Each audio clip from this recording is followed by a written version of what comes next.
முதலாம் கரிகால சோழன் தமிழர்களின் வரலாற்றில் முக்கியமான இடத்தை பிடித்தவர்.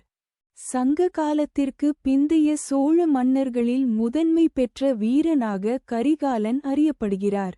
இவர் சுமார் 3ஆம் அல்லது 4ஆம் நூற்றாண்டில் ஆட்சி செய்தவர் என வரலாற்று ஆய்வாளர்கள் கருதுகின்றனர். கரிகாலன் என்ற பெயருக்கு பல விளக்கங்கள் உள்ளன. 1.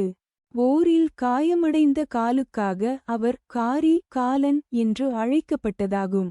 கரிகால சோழனின் ஆட்சி காலம் தொன்மையும் தொழில்நுட்ப வளர்ச்சியுமாகும்.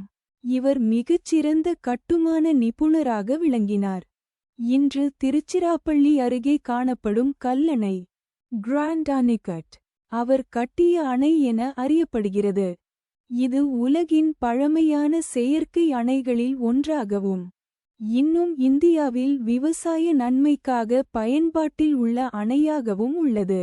இவரது ஆட்சியில் காவேரி ஆற்றின் நீர் மேலாண்மை திட்டங்கள், விவசாயம், நீர்ப்பாசனம் ஆகியவை மிக உயர்ந்த கட்டத்திற்கு சென்றன.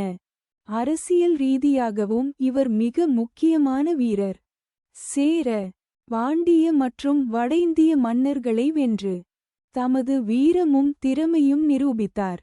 இவரது வீர தீரத்தை பட்டினப்பாலை, பொருநராற்றுப்படை போன்ற சங்க இலக்கியங்கள் புகழ்ந்து பாடுகின்றன.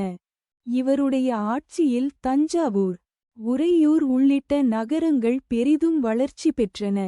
கரிகால சோழன் வெறும் போர்மன்னர் அல்ல, தமிழ் நாகரிகத்தின் கட்டமைப்பு மற்றும் நீர் மேலாண்மையின் முன்னோடியாகவும் பாராட்டப்படுகிறார்.